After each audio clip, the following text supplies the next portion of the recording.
ના પ્રાયોજક છે પારુલ યુનિવર્સિટી વડોદરા ગુજરાત। નમસ્કાર, નિર્માણ ન્યૂઝમાં હું છું આપની સમક્ષ તન્નુ કટેકી। દર્શક મિત્રો, આજે લોકશાહીનો મહાપર્વ છે। આજે ગુજરાતમાં ઠેર ઠેર અનેક વિસ્તારોમાં લોકો જઈને મતદાન કરી રહ્યા છે।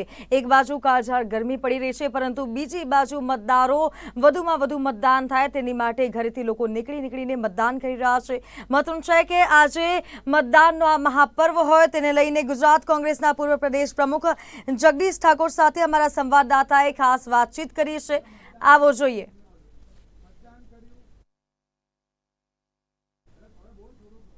तो आज लोकशाहीनो महापर्व है। अनेक राजकीय नेताओं मतदान करी रह्या छे। अनेक लोको आवी काळझाळ गरमीमां पण मतदान करवा माटे पहोंची रह्या छे। सवारथी ज लोको मतदान माटे लांबी लाइनो पण जोवा मळी छे।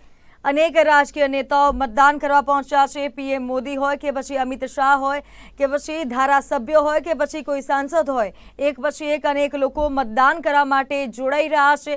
लोकशाहीनो आ महापर्व छे। आजना दिवसे लोको मतदान करवा जई रह्या छे। गुजरातनी 26 बेठको पैकी 25 बेठको पर आजे मतदान थई रह्युं छे। जे रीते सूरतनी बेठक पर जो बात करीए तो भारतीय जनता पार्टीना उम्मीदवार बिनहरीफ रीते चूंटाई आव्या छे। ते बाद गुजरातनी 25 बेठको पर चूंटणी योजाई रही है और आज लोग मतदान कर रहा है। अनेक राजकीय नेताओं पर मतदान करवा माटे पहुंची रहा है। सवारथी ज मतदान की प्रक्रिया शुरू थई गई है। अनेक विस्तारों में लोग मतदान करवा जई रह्या छे। ते वच्चे ज गुजरात कांग्रेसना पूर्व प्रदेश प्रमुख जगदीश ठाकोरे पण मतदान कर्युं छे। अनेक लोको जो बात करिए तो राजकीय नेता पण हवे मतदान करी रह्या छे। दिव्यांगजनों पण मतदान करता जोवा मळ्या छे। दिव्यांगजनों मतदान करीने लोकोने क्यांक ने क्यांक प्रेरणारूप साबित थई रह्या छे। आवा समयमां ज्यारे एक बाजु काळझाळ गरमी पड़ी रही छे, ते बाजु दिव्यांगजनों होय के पछी वृद्ध लोको होय ते लोको पण मतदान करवा पहोंची रह्या छे अने दरेक लोकोने अपील करी रह्या छे के आजे मतदाननो आ महापर्व छे अने आजना दिवसे चोक्कसथी तेओए मतदान करवुं जोईए। लोकसभा चूंटणी 2024 माटे आज गुजरातनी 25 सीट पर मतदान प्रक्रिया हाथ धरवामां आवी छे। सूरत सीट बिनहरीफ थई जता भाजपने फाळे गई है। हाल 25 सीट भाजप और इंडिया गठबंधन वच्चे जंग जाम्यो छे। तो आ उपरांत पोरबंदर, विजापुर, खंभात, वाघोडिया और माणावदर एम 5 विधानसभा सीटनी पेटा चूंटणी पर उपयोग करीने विश्वनी सौथी मोटी लोकशाही अने एनी उजाणी आजे थती होय, उत्सव होय, समग्र गुजरातना मतदारो पोतानो मत आपी अने लोकशाहीनो उत्सव मनावी रह्या छे। आखा गुजरातमां फर्यो छुं। जे रीते मतदारोमां उत्साह छे, कार्यकरोमां उत्साह छे अने आखी चूंटणी दरमियान जे शांतिथी आखी चूंटणी संपन्न थई छे, त्यारे गुजरातना मतदारोनो आभार पण मानुं। मारा कोंग्रेसना कार्यकरो विपरीत परिस्थितिमां अथाग मेहनत ने परिश्रम करीने काम कर्युं छे, तेमने अभिनंदन पण आपूं छुं। आ देशनी चूंटणी, गुजरातनी लोकसभा अहंकार अने सत्य वच्चेनी, साची वात वच्चेनी चूंटणी छे। आखा गुजरातमांथी भारतीय जनता पार्टीने जाकारो मळी रह्यो छे। कोंग्रेसना उमेदवारोना वधामणा थई रह्या छे अने कल्पना न थाय एवा परिणामो गुजरातमां पण आवशे। अच्छा, तमे क्या खास मुद्दाओने लईने आज वोट कर्यो? मैं कहूँ ने कि आ देशनी एकता अखंडित टकी रहे, आ देशનું संविधान सलामत रहे, आ देश में भाईचारो रहे, अढारे आलम आ देश में सुखी संपन्न रहे ए माटेनो आ मत छे। थैंक यू साहेब। तो गुजरातनी लोकसभानी बैठकों माटे एक पछी एक हवे उम्मीदवारों क्यांक ने क्यांक मैदाने उतर्या हता। अनेक एवा प्रचार प्रसार पण थई चूक्या छे। बीजी बाजु जे अनेक राष्ट्रीय लेवले जे मुद्दाओ अत्यारे चर्चाई रह्या छे ते पण लोकोना मनमा क्यांक ने क्यांक छे। मोटा मोटा एवा महत्वना मुद्दाओ छे। राम मंदिर होय, सीएए होय के पछी कलम 370 मताधिकारનો ઉપયોગ કરે છે। તેમની સાથે આપણે વાત કરીશું। જગદીશભાઈ, આજે મતાધિકારનો ઉપયોગ કરીને આવ્યા, કયા મુદ્દાને ધ્યાનમાં રાખીને આજે વોટિંગ કર્યું? કોંગ્રેસના અમારા ઉમેદવાર હિંમતસિંહ પટેલને પંજાના નિશાન ઉપર મત આપ્યો છે। આ દેશની એકતા અખંડિતતા, આ દેશનું સંવિધાન મજબૂત રહે, આ દેશની લોકશાહી મજબૂત રહે અને આ દેશના યુવાનો, ખેડૂતો, મહિલાઓ, વેપારીઓના જે પ્રાણ પ્રશ્નો કોંગ્રેસમાં આદરણીય રાહુલજી અને પ્રિયંકાજીએ ગુજરાતની મુલાકાત લઈને ઉજાગર કર્યા છે, આ તમામ મુદ્દાઓ સાથે આજે મતદાન આખા ગુજરાતમાં થઈ રહ્યું છે અને કોંગ્રેસ તરફી થઈ રહ્યું છે. અચ્છા, 2 ચરણમાં મતદાન પતી ગયું છે. આ ચરણનું મતદાનમાં કેવી રીતની અપેક્ષા છે? હું માનું છું ત્યાં સુધી જે રીતે ગુજરાતનો પ્રવાસ મેં કર્યો છે, 10 થી 11 સીટો ઉપર કોંગ્રેસ જીતી રહી છે, સારો સહકાર મળી રહ્યો છે. ગામે ગામથી કોંગ્રેસના કાર્યાલય ઉપર આવીને લોકો કહી રહ્યા છે કે બૂથ મેનેજમેન્ટમાં ક્યાંક તકલીફ હોય તો અમને કહેજો, અમે મત આપવાના છીએ. ક્યાંક તમારે આર્થિક સંકળામણ હોય, તકલીફ હોય તો અમે કહેજો, ગાડીઓ આપીશું, વ્યવસ્થા આપીશું. આ જ બતાવે છે કે ગુજરાતમાં કોંગ્રેસ તરફી વાતાવરણ છે. જગદીશભાઈ, એક તરફ મોદીની ગેરંટી, બીજી તરફ કોંગ્રેસના 5 ન્યાય, શું લાગે છે પરિણામ શું આવશે? માન્ય પ્રધાનમંત્રીએ જે ગેરંટી 10 વર્ષ પહેલાં આપી હતી એ જો પૂરી થઈ હોય તો પ્રજા એમને વધાવશે, અને એમણે પૂરી ન કરી હોય તો પ્રજા એમને જાકારો આપશે. કોંગ્રેસે રાજસ્થાન, છત્તીસગઢ અને મધ્યપ્રદેશ જેવા રાજ્યોમાં, ઇવન કર્ણાટકામાં જે ગેરંટીઓ આપી એની પહેલી કેબિનેટ કહું છું, પહેલી કેબિનેટમાં એનો અમલ કરીને બતાવ્યો છે. એનો અર્થ એ છે કે કોંગ્રેસ બોલે છે એ પહેલી કેબિનેટમાં કરે છે. આ કોંગ્રેસની ગેરંટી. આ ચૂંટણીમાં આરક્ષણનો મુદ્દો કેન્દ્ર સ્થાને રહ્યો. આરક્ષણના મુદ્દા લઈને તમે શું કહેશો? એ બંધારણે આપેલી દેન છે, અને જ્યાં સુધી સમાજમાં બરોબરી ન થાય ત્યાં સુધી એ બંધારણે આપેલી જે ભેટ છે એની સાથે કોઈ છેડછાડ થઈ ન શકે. અને એટલા જ માટે સંવિધાન ઉપર ખતરો હતો, બંધારણ ઉપર ખતરો હતો, અને એટલા જ માટે સમગ્ર દેશમાં આ મુદ્દો પકડાયો છે અને ભાજપ વિરુદ્ધ છે. આભાર અમારી સાથે વાત કરવા બદલ. તો જગદીશ ઠાકોર પોતાના મતાધિકારનો ઉપયોગ કરીને આવ્યા છે. ગુજરાતમાં આ વખતે 10 થી 11 બેઠકો તે કોંગ્રેસના ફાળે જાય તે પ્રકારનો વિશ્વાસ પણ તેઓ વ્યક્ત કરી રહ્યા છે. કેમેરામેન કેતન પંચાલની સાથે બિરેન જાદવ, અમદાવાદ.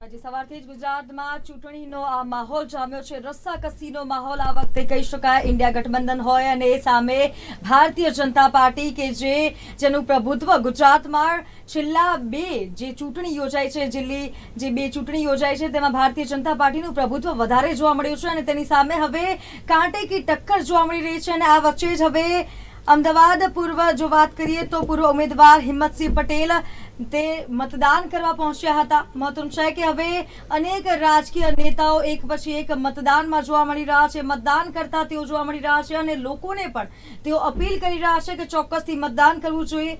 હિંમતસિંહ પટેલ મતદાન કરતા જોવા મળ્યા છે. અનેક રાજકીય નેતાઓ હવે મતદાન કરવા માટે પહોંચી રહ્યા છે.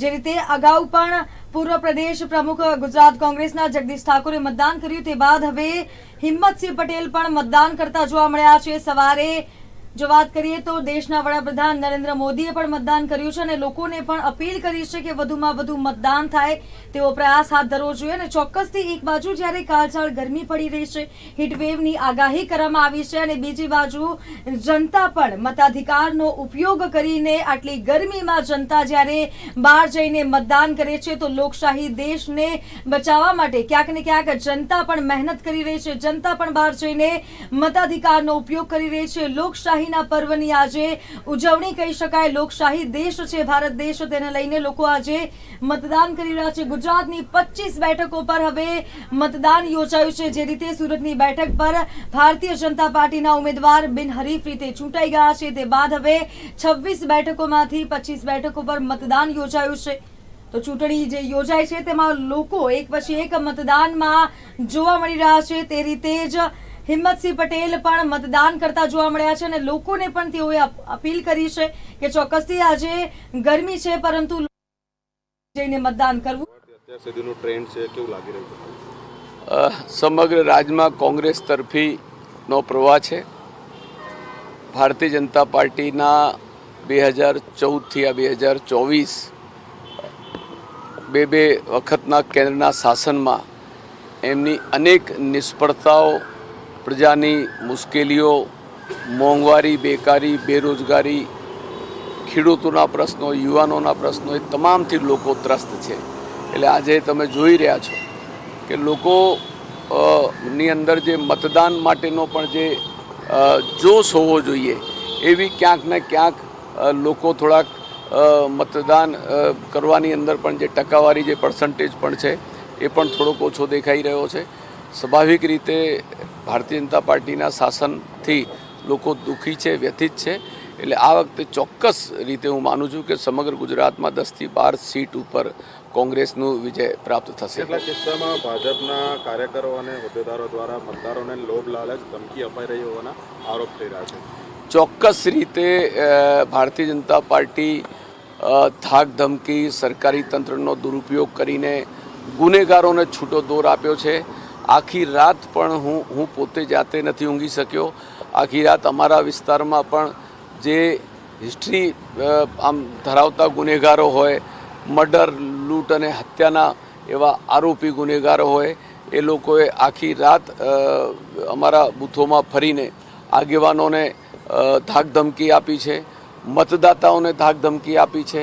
ઘરની બહાર ના નીકળશો, મતદાન કરવા ના જશો એવી ધાકધમકી આપી છે. અમે આખી રાત જાગ્યા અને સવારે જ અમે વહેલી સવારે આ તમામ બાબતોની લેખિતમાં ચૂંટણી કમિશનરને, પોલીસ કમિશનરને, તમામ ચૂંટણી ઓબ્ઝર્વરને આ તમામ લેખિતની અંદર અમે વહેલી સવારે અમે ફરિયાદ કરી દીધી છે કે જે સ્વતંત્ર રીતે મતદાતા ભયમુક્ત રીતે મતદાન કરી શકે એના માટે જે માહોલ હોવો જોઈએ એ ભારતીય જનતા પાર્ટીના સાથે જે સાઠગાંઠ અને ભારતીય જનતા પાર્ટીએ ગુનેગારોને એમના ઘણા ભારતીય જનતા પાર્ટીના કોર્પોરેટરો, ઘણા ધારાસભ્યો, ઘણા કે એમના રાજકીય આગેવાનોએ પણ લોકોને પણ ધમકાવ્યા છે અને ગુનેગારોને તો છૂટો દોર મળી ગયો છે.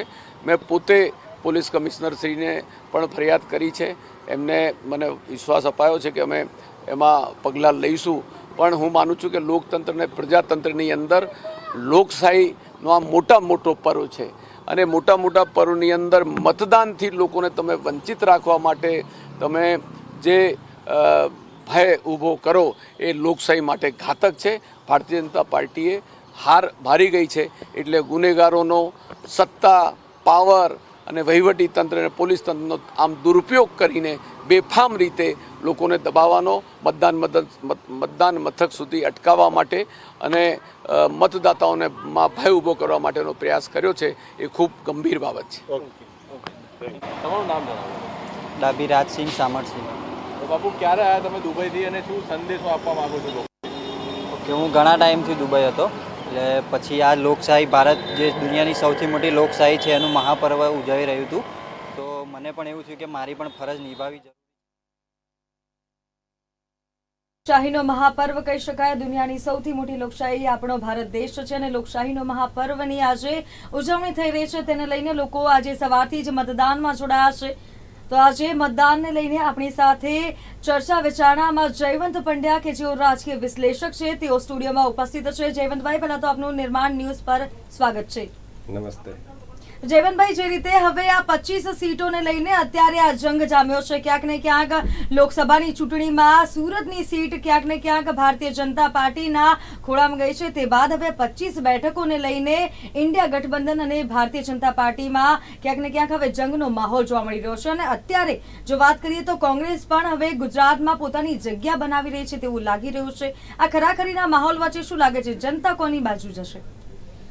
જનતા કોની બાજુ જશે એ કેવું અત્યારે તો અઘરું છે, પરંતુ એક કાચું અનુમાન ભૂતકાળના અનુભવો એના આધારે વર્તમાનમાં જે આપણે ત્યાં આપણી ચેનલ હોય, બીજી ચેનલ હોય, એ લોકો ફિલ્ડમાં ગયા રિપોર્ટરો અને જનતાએ જે જવાબ આપ્યો એના આધારે હોય અને જે કેટલીક બાબતો છે SWOT એનાલિસિસ આપણે કહીએ છીએ, સ્ટ્રેન્થ, વીકનેસ, ઓપોર્ચ્યુનિટી, આ બધી જે MBAની ભાષામાં કહેવાય છે, તો એ એનાલિસિસ કરીએ તો એવું લાગે છે કે કોંગ્રેસની જે નબળી સ્થિતિ છે અને 25-25 એટલે સુરતની તો ચાલી જ ગઈ છે એની ભૂલના કારણે, અને ભાજપે એનો ભરપૂર લાભ ઉઠાવ્યો.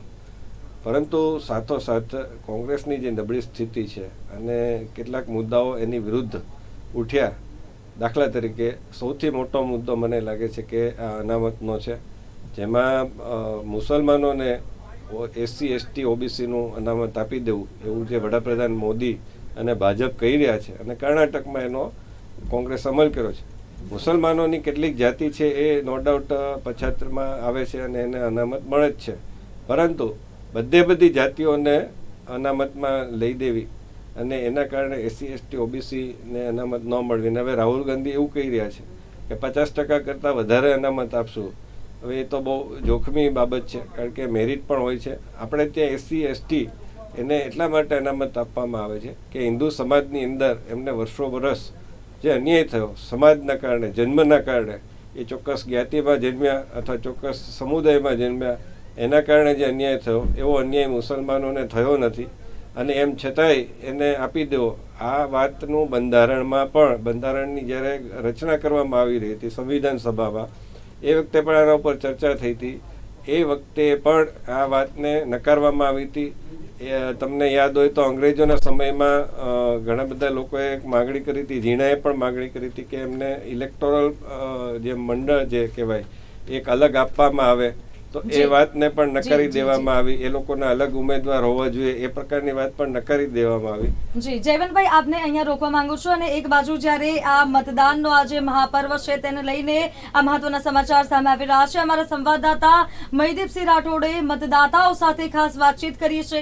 સવારનું જે મતદાન થઈ રહ્યું છે, અલગ અલગ વિસ્તારોમાં લોકો મતદાન કરી રહ્યા છે, તેને લઈને અમારા સંવાદદાતાઓ વાતચીત કરી છે. આવો જોઈએ. પર્વનો દિવસ ચાલી રહ્યો છે ત્યારે આપણી સાથે કેટલાક મત વિસ્તારના મતદાતાઓ જોડ્યા છે, એમની સાથે સીધી વાત કરીશું. શું કહેશો તમે, મતદાન કરવું કેમ જરૂરી છે? 2 મિનિટ શું કહે? લોકશાહીના પર્વનો દિવસ ચાલી રહ્યો છે અને આપણી સાથે વાત કરવા માટે કેટલાક મતદાતાઓ સાથે સીધી વાત કરીશું. શું કહેશો તમે, મતદાન કરવાથી શું ફાયદો થાય છે? આપણે આપણી પોતાની સરકાર ચૂની શકીએ છીએ. આપણે જે સારું કામ કરતા હોય એમને જીતીને લાવી શકીએ. આપ શું કહેશો? મતદાન કરવું જ જોઈએ. શેના માટે કરવું જોઈએ? લોકશાહીનો પર્વ છે અને આપણી સરકાર જે સારા કામ કરતી હોય એને સરકારમાં લાવવી જોઈએ. તમારું શું નામ છે? મતદાન કરવું કેમ યોગ્ય? મારું નામ તુષાર પટેલ, ઉમાસણાનો રહેવાસી છું. મતદાન કરવું એ આપણો જન્મસિદ્ધ અધિકાર છે. આપણે આપણા નેતાને ચૂંટી શકીએ છીએ કે જે આપણા સારા કામો કરે છે. આપણી જોડે એક હક છે જેનો ઉપયોગ આપણે દરેક જણને કરવો જોઈએ. અને આવી ગરમીમાં બી બધા લોકોએ સારું મતદાન કરે છે, સારું કહેવાય. તમે શું કહેશો, મતદાન કરવું કેટલું જરૂરી? મતદાન કરવું દરેક વ્યક્તિએ જરૂરી છે. આપણે મતદાન કરીએ તો આપણે આપણી સરકાર જે આપણે ચૂની શકીએ, જે સારા કામ કરે છે અને એને આપણે ચૂની શકીએ છીએ. ને દરેક લોકોએ એક વોટ પણ મહત્વનો છે. દરેક લોકોએ આપણે મતદાન કરવું જરૂરી છે. મતદાનની અપીલ માટે શું કહેશો? મતદાનની અપીલ માટે હું એટલું કહીશ કે ખરેખર દરેક વ્યક્તિએ પોતાની નૈતિક જવાબદારી સમજી અને મતદાન કરવું જોઈએ. મતદાન એ પોતાનો જન્મસિદ્ધ અધિકાર છે. જ્યારે તમે પુખ્ત વયના થાવ છો ત્યારે સરકાર તમને સામેથી જ એફોર્ડ કરે છે કે તમે મતદાર યાદીમાં તમારું નામ નોંધાવો અને તમે મતદાન કરો. જો મતદાન કરવાથી કોઈ પણ વ્યક્તિ એવું વિચારતો હોય કે મારા એક મતથી શું ફેર પડે છે, તો એ વાત ખોટી છે. એક મતથી પણ ઘણા બધા દેશમાં બદલાવો થયેલા છે, જેના તમે લોકો ઉદાહરણ લઈ શકો છો. એવા ઘણા બધા ઉદાહરણો છે કે એક મતથી બહુ બધો ફરક પડી શકે છે. એટલે કોઈ પણ વ્યક્તિ એવું વિચારતો હોય કે મારા એક મતથી શું ફેર પડે છે, તો એવું ના વિચારવું જોઈએ અને ઘરે ના બેસવું જોઈએ. દરેક વ્યક્તિએ પોતાનું મતદાન અવશ્ય કરવું જોઈએ. તમારું શું કહેવું છે? મતદાન ફરજિયાત કરવું જ જોઈએ. બધા નાગરિકોને મતદાન કરવું એ જ આપણા ફરજમાં આવે છે. અને આપણા ભારતમાં વિકાસ જે કર્યું છે એને મતદાન પહેલાં કરવું જોઈએ. કાકા તમારું શું કહ્યું? યુવાનોને શું અપીલ કરશો? યુવાનોને એક જ વસ્તુ કહું છું કે ફરજિયાત મતદાન કરો. મતદાન જેવું કોઈ દાન નથી, અને ફરજિયાત જો મતદાન કરીશું તો જ આ દેશની અંદર જે આપણે કરવાનું છે કરી શકીશું. આપ શું કહેશો, મતદાન કરવાથી શું ફાયદો થવાનો છે? આપણો ભારત દેશ એક લોકશાહી દેશ છે. લોકશાહીનો પર્વ ઉજવવા માટે, આપણે સારી સરકાર નિમવા માટે આપણે મતદાન કરવું જરૂરિયાત છે. એટલે હું દરેક યુવાઓને અને બધાને અપીલ કરું છું કે મતદાન અવશ્ય કરે. તમારું શું કહેવું છે કે મતદાન કરવું કેટલું યોગ્ય છે? મતદાન કરવું જ જોઈએ દરેક માણસને, કે આપણો હક છે અને આપણા માટે બહુ સારું કહેવાય. અને એમને જે મતદાન ના કરે એ બધા છે ને એ બધા ગાંડા માણસો કહેવાય. હું તો એટલું કહું છું કે મતદાન તો હરેક માણસ નાનો હોય તો મોટો હોય એને મતદાન કરવું જ જોઈએ, ફરજિયાત એમને એમની ફરજમાં આવતું હોય ને દેશમાં આપણે પરિવર્તન લાવવા માટે મતદાન કરવું જ પડે ને સરકાર એવી મજબૂત લાવવી જોઈએ કે જેથી કરીને આજુબાજુના દેશવાળા બી હલી જાય, કે જેથી કરીને ઇન્ડિયા ઇઝ ઇન્ડિયા, ભારત એટલે ભારત, મારું ભારત એટલું આગળ જાય તો આવાવાળી પેઢીઓવાળાને બી કે જેથી કરીને આપણે કોઈ કહેતો કોઈ કમી ના થાય, એટલે મતદાન કરીને દેશના વડાપ્રધાનને લાવવો જ જોઈએ. આ મતદાનની શું કિંમત છે, શું કહેશો?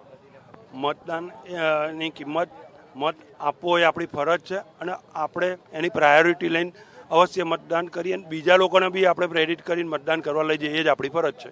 આપ શું કહેશો મતદાન? મતદાન વિશે મારું એટલું જ કહેવું છે કે આપણે જ્યારે લોકોની સાથે ડિબેટ કરતા હોઈએ છીએ કે લોકોને પોતાના મતાંતર સમજાવતા હોઈએ છીએ તો આપણો બી ફરજ છે કે આપણે જે આપણે લાયક અને ઉમેદવાર જે આપણે પસંદ હોય એને મત આપી અને ભારતના નિર્માણમાં આપણો સહયોગ કરીએ. ખાલી વાતો કરવાથી કે ભાઈ દેશમાં આ ચાલી રહ્યું છે ને આવું થઈ રહ્યું છે, આ પ્રોબ્લેમ છે, એ પ્રોબ્લેમનું સમાધાન તો મતદાન જ છે. જો તમે સાચી રીતે મતદાન કરશો અને સાચા ઉમેદવારને પસંદ કરશો તો દેશ આગળ વધી શકશે. તમારું શું કહેવું છે મતદાન વિશે? અત્યારે મતદાન કરવું એ જરૂરી છે, કારણ કે આપણો દેશ કઈ દિશામાં જઈ રહ્યો છે. આપણો દેશ મહાસત્તા પણ બની શકે છે. આ મતદાન એટલું જરૂરી છે જે આખું વિશ્વની નજર છે આ મતદાન ઉપર. જો આ મતદાન કરંટ સરકાર ઉપર આવશે સારી તો આપણો દેશ મહાસત્તા બનશે અને ત્રીજી મહાસત્તા પણ બની શકે છે.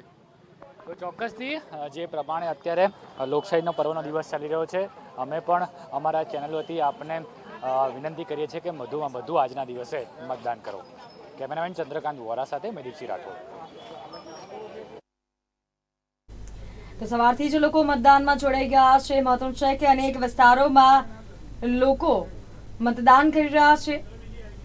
તો જે રીતે સવારથી જ લોકશાહીનો આ મહાપર્વની ઉજવણી થઈ રહી છે, ગુજરાતની 25 મતદાતાઓ જોડે છે, એમની સાથે સીધી વાત કરીશું. શું કહેશો તમે, મતદાન કરવું કેમ જરૂરી છે? 2 મિનિટ. શું કહે?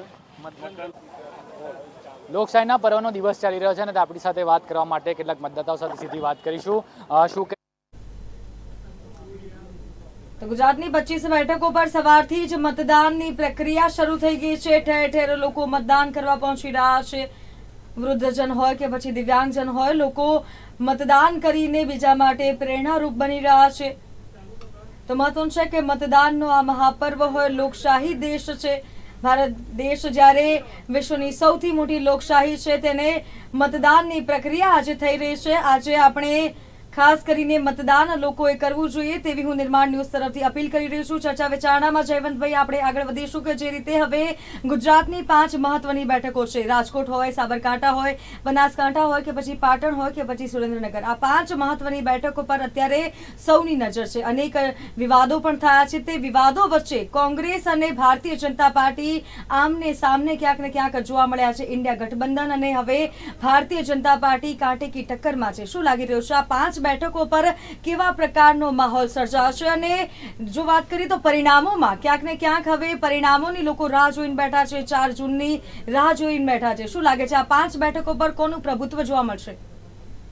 પહેલી વાત તો તમારા સ્ક્રીન ઉપર હમણાં જે દ્રશ્યો જોવા મળ્યા જી, અને મને વંદન કરવાનું મન થાય છે કે એક માજી છે, ચાલી નથી શકતા, એ વ્હીલચેરમાં બેસીને એમને લાવવામાં આવ્યા. તો એમની જે એક લોકશાહીમાં વિશ્વાસ છે, એમનો વિશ્વાસ છે. એ રીતે એક ભાઈ છે, એક દાદા છે, નાકમાં નળી નાખેલી છે અને એમ છતાંય તે એ પોતે ચાલતા આવે છે. તો એની જે સંકલ્પ શક્તિ છે, એની લોકશાહીમાં આસ્થા છે, એને હું સચોટ વંદન કરું છું અને એમાંથી બધા જ પ્રેરણા લે એવું હું બધાને અપીલ કરું છું. કારણ કે એ લોકો જો આવી શકતા હોય, કેટલાક લગ્ન કરેલા વરરાજા અથવા તો પછી જેના લગ્ન છે એ મતદાન કરીને લગ્ન કરવા જાય છે, 4 ફેરા ફરવા જાય છે. તો આવા લોકો જો કરી શકતા હોય તો આપણે તો ઘરે બેઠા જે લોકો અત્યારે ટીવી જોઈ રહ્યા છે, મેચ જોઈ રહ્યા છે કે ફિલ્મ જોઈ રહ્યા છે રજાનો લાભ લઈને, તો તમે મતદાન કરવા નીકળો. હવે તમે 5 બેઠકનું પૂછ્યું તો એ કહું કે 5 બેઠકમાં હું 5 નહીં પણ 25 બેઠકની વાત કરીશ. એમાં એવું છે કે 3 પ્રકારના મતદાર હોય છે. એક જે પક્ષના ધોરણે મતદાન કરતા હોય, એ પછી ચાહે પંજાને મતદાન કરે, ચાહે કમળને મતદાન કરે. અને બીજો મતદાર વર્ગ એવો હોય છે જે પોતાને લાભ મળતા હોય એ વ્યક્તિગત, તો એ ચાહે નરેન્દ્ર મોદીથી લાભ મળતા હોય કે રાહુલ ગાંધીથી મળતા હોય તો એ લાભ જોઈને મતદાન કરે. એક વર્ગ, નાનકડો વર્ગ એવો છે જે સમાજને જોઈને મતદાન કરે, કારણ કે એનું કોઈ સમાજની કોઈ વ્યક્તિ હોય એટલે ક્યાંક પૈસા મળતા હોય, ક્યાંક એને કોન્ટ્રાક્ટ મળતો હોય, ક્યાંક એના સગામાં થતા હોય, તો એ બધાના કારણે જોતા હોય છે. પરંતુ ઓવરઓલ જો ગુજરાતનો ટ્રેન્ડ અહીંયા રહ્યો છે, 1962થી ગુજરાત સ્વતંત્ર થયું, 1960 એટલે સ્વતંત્ર મીન્સ એની રચના થઈ, મહારાષ્ટ્રથી છૂટા પડ્યા, તે પછીથી અહીંયા 62થી ચૂંટણી થાય છે. આજે લગભગ 62 વર્ષ થયા. તો એમાં જે ટ્રેન્ડ રહ્યો છે એ ટ્રેન્ડ એ છે કે ગુજરાત છે હંમેશા સ્થિર સરકાર ઈચ્છે છે, સમૃદ્ધ રાજ્ય અને સમૃદ્ધ દેશ બને એવું ઈચ્છે છે, શાંતિ જળવાય એવું ઈચ્છે છે, અને એટલા માટે એ મજબૂત વિકલ્પ પસંદ કરે છે. એટલે પહેલી વાત તો એ છે કે અત્યારના નરેન્દ્ર મોદીનો વિકલ્પ કોઈ દેખાતો નથી. બીજી વાત આવે છે સમાજની, તો સમાજમાં અત્યારે ક્ષત્રિયનો એક નાનકડો વર્ગ દુઃખી છે, ક્યાંક કોઈક અંશે કોળી વર્ગ દુઃખી છે, જે પ્રશ્ન વલસાડમાં કનુભાઈએ કહ્યું એનાથી થયો, ક્યાંક કોઈક પાટીદાર દુઃખી છે. પરંતુ ઓવરઓલ જોઈએ તો મોટો એક વર્ગ એવો સમાજ છે, એ દેશભક્ત સમાજ છે. એમાં આજે જ એવા સમાચાર આવ્યા કે અમેરિકામાં જે ખાલિસ્તાની ત્રાસવાદી છે ગુરપતવંત સિંહ પન્નુ, તો એની હત્યાનો પ્રયાસમાં નિખિલ કુલદીપસિંહ અર્જુનસિંહ છે.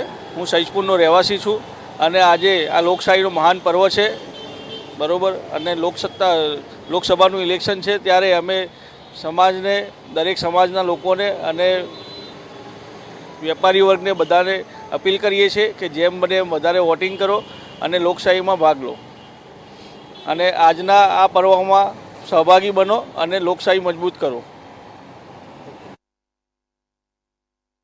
ચોક્કસથી આજે આપણે ચર્ચા વિચારણા કરી રહ્યા છીએ અને જયવંતભાઈ આપણી સાથે જોડાયેલા છે. જયવંતભાઈ, અત્યારે ક્યાંક ને ક્યાંક ભારતીય જનતા પાર્ટી 400 પારની વાત કરી રહી છે અને બીજી બાજુ કોંગ્રેસ પણ ભારતીય જનતા પાર્ટીની એક ભૂલો કાઢીને તેમને જનતાની વચ્ચે લઈ જઈ રહી છે. પરંતુ જનતા ક્યાંક ને ક્યાંક વોટ આપતી વખતે આ બધું ભૂલીને, હું ગુજરાતની જનતાની વાત કરું છું જયવંતભાઈ, ગુજરાતની જનતા ક્યાંક ને ક્યાંક વોટ આપતી વખતે નરેન્દ્ર મોદીના ચહેરાને યાદ કરીને વોટ આપે છે તેવું ઘણીવાર જોવા પણ મળ્યું છે. આને લઈને આપનું શું માનવું છે? એટલે હું એ જ કહી રહ્યો હતો કે આજે ગુરપતવંત સિંહ પન્નુની હત્યાનો પ્રયાસ થયો, એમાં એક નિખિલ ગુપ્તનું નામ આવ્યું, તો ઝેક રિપબ્લિક એ છે. પરંતુ અમેરિકા જેવા મોટા દેશ, સુપર પાવર દેશ, એને પ્રત્યાર્પણ કરવાની કોણે ના પડી? ઝેક રિપબ્લિકે. તો આજે એ થઈ રહ્યું છે. આ પાકિસ્તાનમાં ત્રાસવાદીઓ મરી રહ્યા છે. જે પહેલાં એવું થતું હતું, પાકિસ્તાનવાળા અહીંયા આવીને આપણા લોકો સૈનિકોને મારીને જતા હતા, અહીંયા બોમ્બ ધડાકા થયા. આપણે 26 જુલાઈ 2008નો જે અમદાવાદમાં શ્રેણીબદ્ધ બોમ્બ ધડાકા થયા, અથવા તો 26 નવેમ્બર 2008ના દિવસે 3 દિવસ સતત મુંબઈમાં જે નગ્ન નાચ ચાલ્યો હિંસાનો, એ આપણે એના સાક્ષી છીએ. હજુ પણ એ તાજો જ ઇતિહાસ છે. એ પહેલાંનો જો ઇતિહાસ છે એ તો બહુ લાંબો ઇતિહાસ છે. પરંતુ એમાં પણ જ્યારે ઇન્દિરાજી હતા તો જોવામાં આવતું હતું કે મજબૂત રીતે અમેરિકાની સામે પડીને બાંગ્લાદેશનું સર્જન કરાવી શકતા હતા. અમેરિકાને ગંધ પણ આવવા નહોતા દેતા. એવી જ રીતે પોખરણમાં જ્યારે પરમાણુ પરીક્ષણો થયા, મે મહિનો ચાલે છે, હમણાં 12 મે આવશે, 11 મે આવશે, ત્યારે એની તિથિ આવશે, તો તે અમેરિકાની CIA જાણ પણ ન થઈ અને અટલજીની નેતૃત્વવાળી સરકારે કરીને બતાવ્યું અને અમેરિકાએ આર્થિક પ્રતિબંધો મૂક્યા. એમ છતાંય આપણે એમાંથી બહાર નીકળ્યા, આપણે સમૃદ્ધ થયા. તો આ બધું લોકો જોતા હોય છે. એક મોટો વર્ગ છે જેને ક્રિકેટમાં ભારત જીતે પાકિસ્તાનની સામે તો એ ફટાકડા ફોડે છે. એ અંતરિક્ષમાં જ્યારે ચંદ્રયાન જાય છે ત્યારે એનાથી ખુશ થાય છે. તો એ વર્ગને આપણે કોઈ સમાજમાં વહેંચી ન શકીએ કે ક્ષત્રિય છે, પાટીદાર છે, દલિત છે, ઠાકોર છે કે વનવાસી છે કે બીજો કોઈ વર્ગ છે. આ વર્ગની સંખ્યા બહુ મોટી છે.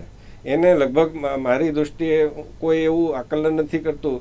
અને આપણે બધા જ ચર્ચા કરીએ છીએ કે ક્ષત્રિય કઈ બાજુ મતદાન કરશે, દલિત કઈ બાજુ મતદાન કરશે, પાટીદાર કઈ બાજુ મતદાન કરશે.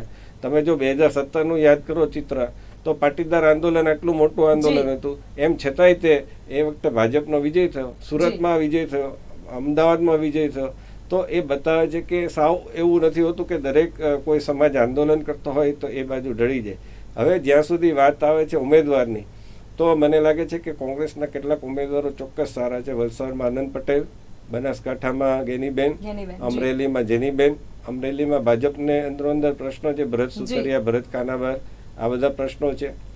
ત્યાંથી જે પુરુષોત્તમ રૂપાલા મજબૂત ઉમેદવાર એને રાજકોટ મોકલવામાં આવ્યા અને સાથોસાથ સુરેન્દ્રનગરમાં ઋત્વિક મકવાણા છે તો એ પણ છે. તો આવા ઘણા ઉમેદવારો છે, પરંતુ તકલીફ કોંગ્રેસને ત્યાં છે. કોંગ્રેસની નીતિનો પ્રશ્ન આવે છે.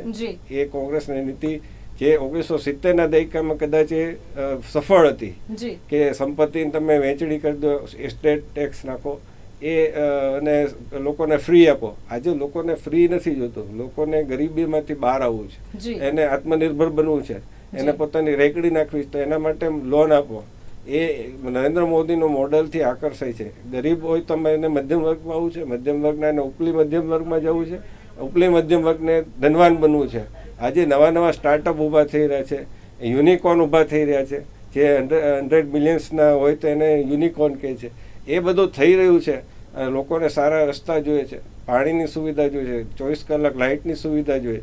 જે આપણે જોઈએ છીએ કે વચ્ચે યુપીએ સરકાર હતું તો કોલસાનો કેટલી મોટી સમસ્યા સર્જાઈ હતી અને અંધારપટ થઈ ગયો હતો. તો આ બધા મુદ્દા જોઈને લોકો મતદાન કરતા હોય છે. નો ડાઉટ કેટલાક ઉમેદવારો સારા હોય છે, એની વાત છે. એમ તો ઇન્દિરાજીના સમયમાં પણ કેટલાય આપણને ગીગાભાઈ ગોહિલ હોય તો એવા ઘણા બધા ઉમેદવારો હતા કે કદાચ આપણે એના નામ પણ યાદ નથી આપણને, પણ આપણને યાદ છે ઇન્દિરા ગાંધીનો ચહેરો. એના નામ ઉપર લોકો છે એ મત આપતા હતા. આજે એ સ્થિતિ ભાજપ માટે છે. જી, અને જયવંતભાઈ, ક્યાંક ને ક્યાંક આ વખતે ઘણા એવા મુદ્દાઓ ચર્ચામાં રહ્યા છે, મહત્વના મુદ્દાઓ આ સરકારમાં રહ્યા છે, જેમ કે CAA હોય કે પછી રામ મંદિરનો મુદ્દો હોય, કલમ 370 હોય, મફત અનાજ હોય કે પરિવારવાદ હોય, અનેક એવા મુદ્દાઓ ચર્ચા રહ્યા છે, ઇલેક્ટોરલ બોન્ડ હોય. આ તમામ મુદ્દાઓ વચ્ચે હવે પ્રજા કોને સપોર્ટ કરે છે? ગુજરાતમાં ક્યાંક ને ક્યાંક ભારતીય જનતા પાર્ટી અને ઇન્ડિયા ગઠબંધનનો જે તકરાર જોવા મળી રહ્યો છે, બંને પક્ષો જે મેદાને જોવા મળી રહ્યા છે, ગુજરાતની જનતા કોનો સાથ આપશે? શું લાગી રહ્યું છે? મુદ્દાની વાત હોય તો ઘણા બધા મુદ્દા છે. જી, રસ્તાના મુદ્દા છે, જી, મોંઘવારીનો મુદ્દો છે. મોંઘવારી છે, એક વસ્તુ વધે છે એની પડખે એના કારણે એની ચેન હોય છે. પેટ્રોલ ડીઝલના ભાવ વધે એટલે ઓટોમેટિક કરિયાણું મોંઘું થાય અને ઓટોમેટિક આપણી જે હેરસ્ટાઇલના ખર્ચા છે વધી જાય, શિક્ષણ ફી વધી જાય, સ્કૂલ ફી વધી જાય. ખાનગી સ્કૂલોમાં કેટલી અધધા ફી લેવામાં આવે છે. હમણાં હાઈકોર્ટનો ચુકાદો આવ્યો કે જે કયો પેલો ખર્ચ છે ટ્રાન્સપોર્ટેશનનો કે એવો કંઈ ખર્ચ નહીં, એસીનો ખર્ચ, એ એવો ચુકાદો આવ્યો કે એસીનો ખર્ચ છે એ વાલીએ આપવો પડશે. તો આ પ્રકારના ચુકાદાઓ આવે છે તો એની સામે સરકાર છે કોર્ટમાં એની રિવ્યુ પિટિશન કરતી નથી. એવા ઘણા મુદ્દાઓ છે. હજી પણ કેટલાક બનાસકાંઠાના વિસ્તારોમાં પાણીની સમસ્યા છે, કેટલાક વિસ્તારોમાં હજુ પણ અંતરિયાળ રોડ ન હોવાના કારણે ગર્ભવતી સ્ત્રી હોય તો એને હોસ્પિટલે લઈ જવા માટે પહેલાં સ્ટ્રેચરની જેમ કંઈક જોડીમાં નાખીને લઈ જવી પડે છે, એવી સ્થિતિ છે. પરંતુ સામા પક્ષે જે વિકલ્પ હોવો જોઈએ કે ભાઈ આજે કોંગ્રેસને મત આપશું કે આપને મત આપશું તો શું કરશે? તો દિલ્હીનો એવો કોઈ વિકાસ થયો ના. રાજસ્થાનમાં કોંગ્રેસની સરકાર હતી તો રાજસ્થાનમાં કોંગ્રેસે એવું મોડલ બતાવ્યું જેવી રીતે નરેન્દ્ર મોદીએ મોડલ બતાવ્યું હતું. નરેન્દ્ર મોદીએ માત્ર આક્ષેપો નહોતા કર્યા. 2014ની ચૂંટણીની વાત કરું છું. નરેન્દ્ર મોદીએ ગુજરાતનું મોડલ બતાવ્યું છે કે અમે આ કરીને બતાવ્યું છે. તો એક તમે પોઝિટિવ વસ્તુ તો કરીને બતાવો. રાજસ્થાનમાં ગુજરાત કરતાં વધુ બેરોજગારી હોય તો આજે લોકો છે કઈ રીતે કોંગ્રેસને પસંદ કરે? આજે તમે ગુજરાતમાં નો ડાઉટ કે અહીંયા પેપર લીક થયા, ખૂબ થયા, વારે ઘડીએ પરીક્ષા છે કેન્સલ કરવી પડી, પરંતુ સામા પક્ષે શું રાજસ્થાનમાં નથી થયા? શું રાજસ્થાનમાં જે સરકારમાં બેઠા હતા એ લોકો એ પેપર લીકના કૌભાંડ સાથે નહોતા સંકળાયા? શું ઝારખંડ છે એમાં આજે દરોડા પડે છે તો કરોડો રૂપિયા અત્યારે જે એના મંત્રી છે આલમગીર આલમ, એના નિજી સચિવ અને એના નોકર એને ત્યાં મળતા નથી? તો તમે ભ્રષ્ટાચારની વાત કરો છો, તમે પેપર લીકની વાત કરો, તમે બેરોજગારીની વાત કરો, તમે મોંઘવારી. આજે પેટ્રોલ ડીઝલ તો ગુજરાતના જેટલું વેટ ઓછો કર્યો એના કારણે ગુજરાતમાં પેટ્રોલ ડીઝલ પ્રમાણમાં સસ્તું થયું. તો રાજસ્થાનમાં જ્યારે એમની સરકાર હતી ત્યારે એટલું સસ્તું નહોતું. તો એ તમે કરીને બતાવો ને, એના કારણે તમને મત મળશે. તમે માત્ર ને માત્ર નેગેટિવ વેમાં જશો તો તમને મત નથી મળવાના. તમારે એક આશા કિરણ આપવું પડશે કે ના અમે આ કરીને બતાવશું. તમે માત્ર ને માત્ર કે ભાઈ 22 ઉદ્યોગપતિની વાત કરો છો તો એ 22 ઉદ્યોગપતિ શું તમારા જમાનામાં નહોતા? આજે રાજસ્થાનમાં જ્યારે ગેહલોત સરકાર હતી તમે અદાણીને નહોતા બોલાવતા મૂડી નિવેશ માટે? કેરળમાં કે બીજે કંઈ રાજ્યમાં અદાણીને નથી બોલાવતા? પશ્ચિમ બંગાળ છે ઉદ્યોગપતિઓને નથી બોલાવતું. ત્યાં ઇન્વેસ્ટમેન્ટના જેમ વાઇબ્રન્ટ ગુજરાત થાય છે એમ પશ્ચિમ બંગાળમાં નથી થતો ગ્લોબલ ઇન્વેસ્ટમેન્ટ ફેસ્ટિવલ. તો એ કરે જ છે. તો તમે કંઈક જુદું કરીને બતાવો, તમે કંઈ કરીને બતાવો કે અમે આવશું તો આ પ્રકારનું કરીને બતાવશું. તો એક અહીંયા કંઈક કેવું અને ત્યાં કંઈક જુદું કરવું, એ પ્રકારની નીતિ તમારા માટે નહીં ચાલે. અને એટલા માટે હું એમ નથી કહેતો કે કોંગ્રેસ જીતતી જ નથી, તો ભાજપે 100% જીતી જાય એવું કોઈ દિવસ આ દેશમાં થવાનું નથી. એનું કારણ છે કે લોકો છે, મતદારો બહુ જાગૃત છે પ્રમાણમાં, અને એ લોકો છે ક્યારેય કોઈ પક્ષને, સિવાય કે એકવાર રાજીવ ગાંધીને એટલી તોતિંગ બહુમતી આપી દીધી હતી 404 બેઠકો આપીને, પણ એ સિવાય લોકોને માપમાં રાખતા આવડે છે. 2015ની સ્થાનિક સ્વરાજની ચૂંટણી ભાજપને જબરો પરાજય થયો. 2017ની ચૂંટણી ભાજપને માંડ સત્તા મળી, 99 મળી, કોંગ્રેસને 77 મળી. 2019ની લોકસભા ચૂંટણી ભાજપને ક્લીન સ્વીપ મળી 26-26. એટલે દરેક સ્તરે મતદારને ખબર છે કે ક્યાં કોને કેટલા માપમાં રાખવા. હવે ત્યાં લોકસભા ચૂંટણીમાં 26માંથી 14 આપી હોત તો નરેન્દ્ર મોદીની સરકાર ન બની હોત. એટલે લોકોને ખબર છે કે નરેન્દ્ર મોદીની સરકાર જરૂરી છે, કારણ કે એણે પાકિસ્તાનમાં બાલાકોટ એર સ્ટ્રાઇક કરી છે, ઉડીમાં ઉડીના હુમલા પછી સર્જિકલ સ્ટ્રાઇક કરી છે. તો એને ખબર છે કોને ક્યાં કેટલું માપમાં રાખવું. જી. અને જયવંતભાઈ, જે રીતે અત્યારનો માહોલ જે સર્જાયો છે, 25 બેઠકો પર રસ્સાકસીનો માહોલ છે, તેની વચ્ચે બનાસકાંઠા બેઠક પર ક્યાંક ને ક્યાંક કોંગ્રેસના ગેનીબેનનું પ્રભુત્વ અત્યારે અમુક વિસ્તારોમાં વધારે જોવા મળી રહ્યું છે, અને બીજી બાજુ ભારતીય જનતા પાર્ટીના ઉમેદવારનું પણ પ્રભુત્વ વધારે જોવા મળી રહ્યું છે. શું લાગે છે, બનાસકાંઠામાં કોનું ચિત્ર ક્લિયર થશે? મને લાગે છે કે ગેનીબેન સારી ફાઇટ આપી રહ્યા છે એવું ચિત્ર આપણી સમક્ષ ઉપસ્થિત થયું છે, અને એમાં કોઈ શંકા નથી. એ સારા ઉમેદવાર છે. ઉમેદવાર તરીકે સતત એ સમાજની વચ્ચે રહે છે, લોકોની વચ્ચે રહે છે. બીજા ઘણા બધા જે દાખલા તરીકે અહીંયા અમદાવાદ પશ્ચિમમાં ડૉક્ટર કિરીટ સોલંકી, તો એ ક્યાંય દેખાતા નહોતા. કાર્યકર્તાઓમાં એમનો અહંકાર છે ચર્ચાનો વિષય બન્યો હતો. એવા ઘણા બધા ઉમેદવાર ભાજપમાં પણ છે. એની સામે ગેનીબેન છે, તો એ સતત એ કંઈ ને કંઈ દારૂની સામે આંદોલન કરતા હોય, શિક્ષણની ફીની મુદ્દે બોલતા હોય, કે એમના સમાજના જે ઘણીવાર ભાગીને દીકરીઓ લગ્ન કરી લેતી હોય એ મુદ્દે બોલતા હોય, તો એ સતત સંપર્કમાં રહે છે. એટલે એના કારણે એક ભાજપને પણ જરૂરી છે કે ભાજપ પણ કંટ્રોલમાં રહે. એને એમ ન લાગે કે ભાઈ આપણે દર વખતે સરળતાથી જીતી જ જશું, અને એટલા માટે ગમે તેવા ઉમેદવારની પસંદગી કરી દેવી, ગમે તેને બદલી નાખવા, કોંગ્રેસમાંથી ગમે તેને લઈ આવવા, એ ન કરે એવા માટે પણ એને ફાઇટ આપવી જરૂરી છે એવું મને લાગે છે, અને ગેનીબેન અત્યારે ફાઇટ આપી રહ્યા છે.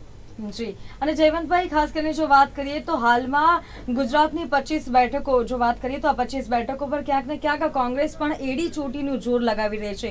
કોંગ્રેસના અનેક એવા કાર્યકર્તાઓ છે, અનેક એવા નેતાઓ છે જે સારી એવી લોકોના મનમાં જગ્યા બનાવી ચૂક્યા છે. અનેક એવા વિસ્તારોમાં કોંગ્રેસનું પ્રભુત્વ વધારે જોવા મળી રહ્યું છે. શું લાગે છે, આ રસ્સાકસીના માહોલમાં કોંગ્રેસના ફાળે કોઈ સીટ જશે કે કેમ? ના, એ બાબતમાં ફરીવાર હું કહીશ કે એવું કોઈ શક્યતા દેખાતી નથી. ચોક્કસ ફાઇટ આપશે. જે પ્રકારના દાવા થયા 5 લાખની લીડ, એ કદાચ નહીં મળે. કદાચ એકદમ કટોકટ રીતે પણ જીતે એવું પણ શક્યતા છે. પરંતુ 25માંથી 25 બેઠક છે ભાજપને જ મળશે. એના ઘણા બધા કારણો મેં કહ્યા એ છે. સાથોસાથ નરેન્દ્ર મોદીનું જે કાર્ડ છે, અથવા તો ડબલ એન્જિનની સરકાર. દાખલા તરીકે એક જ હું ઉદાહરણ આપું કે આજે જામનગરમાં WHO જે global centre for alternative medicine, એટલે આયુર્વેદ, હોમિયોપેથ, જે એનું આયુર્વેદ, હોમિયોપેથ, આ બધી જે વૈકલ્પિક ચિકિત્સા પદ્ધતિ છે યુનાની, એની કોંગ્રેસ સરકારો દ્વારા એક ઉપેક્ષા કરવામાં આવતી હતી. આજે પણ એક વર્ગ એવો છે, રામદેવ બાબા જે કરે છે પતંજલિને આયુર્વેદને બધાનું, તો એની સામે એક વાત આવે છે. તો આયુર્વેદમાં આજે પણ લોકો વિશ્વાસ રાખે. કોરોના કાળમાં એવા ઘણા બધા લોકો છે કે જે ગળો ઉપર અથવા હોમિયોપેથની એક દવા મિથિલિન બ્લુ આવતી હતી, એને કારણે એ એની પર ટકી ગયા, એને કોઈ કોરોના થયો નહીં. તો એ સેન્ટર WHO મળવું, વંદે ભારત ટ્રેન મળવી, બુલેટ ટ્રેન મળવી, અથવા એટલે એના માટેનું યોજના કરવી, અને ભવિષ્યમાં એ મળશે જ, એમાં કોઈ શંકા નથી. તો આવું જે થઈ રહ્યું છે એ બધાના કારણે લોકોને એક વિશ્વાસ આવ્યો છે. આપણું જે અર્થતંત્ર છે 11મા સ્થાનમાંથી 5મા સ્થાને પહોંચવું, G20માં આપણે કઈ રીતે દબદબો કરી શક્યા, અથવા તો જે સ્ટાર્ટઅપ થઈ રહ્યા છે મુદ્રા દ્વારા ને એ બધા વિષયો હું કહીશ તો કદાચ કોઈને એમ લાગશે કે આ ભાજપ તરફી વાત કરે, પણ આપણે જ્યારે લોકોને સાંભળીએ છીએ, મેં કહ્યું એમ કે લોકસભામાં જ્યારે બધા ગયા રિપોર્ટરોને, એ લોકોએ સામેથી જે લોકોએ કહ્યું કે ભાઈ આ સરકાર કાંઈક કામ કરી રહી છે એવું લાગે છે. તો એના કારણે આજે પહેલાંના સમયમાં તમે જુઓ કે SG હાઈવેની જ વાત કરીએ કે જે આજે 1-2 વર્ષ પહેલાં જ જે 4 રસ્તા હતા તો એ ટ્રાફિક થઈ જતા હતા, તો હવે ફ્લાયઓવર બનવાના કારણે એ જે 30-35 મિનિટમાં ગાંધીનગર અમદાવાદથી પહોંચી શકાય છે. તો એ બધું સતત કંઈક ને કંઈક વિકાસ જોઈ રહ્યા છે. અટલ બ્રિજ હોય, નો ડાઉટ હાટકેશ્વર બ્રિજના પણ પ્રશ્નો થાય છે, ભ્રષ્ટાચારનો પણ પ્રશ્ન થાય, પરંતુ ફરી વાર એ જ વાત આવે છે કે ભાઈ તેની સામે લડત આપવામાં. હવે દાખલા કે અમદાવાદ પૂર્વની વાત છે તો રોહન ગુપ્તાને ટિકિટ આપવામાં આવી, પરંતુ એ પોતે જ ભાજપમાં જોડાઈ ગયા. તો એવા પ્રશ્નો થાય છે, તો લોકો એ વિચારે છે કે અમે કોને મત આપીએ, અને આ મત આપ્યા પછી એ ભાજપ કોંગ્રેસમાં જ રહેશે એની શું ગેરંટી? જી. અને ઘણીવાર એવું પણ થયું છે, હમણાંના જ 2 ઉત્તમ ઉદાહરણ કહી શકાય કે જે રીતે મોઢવાડિયા છે, CJ ચાવડા છે, આ દિગ્ગજ જે નેતાઓ લોકોની વચ્ચે જગ્યા બનાવી ચૂક્યા હતા તે પણ ભારતીય જનતા પાર્ટીમાં જોડાયા છે, અને તે બાદ લોકો કોની પર વિશ્વાસ કરવો તે પણ અત્યારે લોકો માટે મુશ્કેલ થઈ ગયું છે. અને આજે આપણે આ ચર્ચા વિચારણા કરી. આપણી સાથે જયવંતભાઈ આપ જોડાયા, આપનો ખૂબ ખૂબ આભાર. ધન્યવાદ.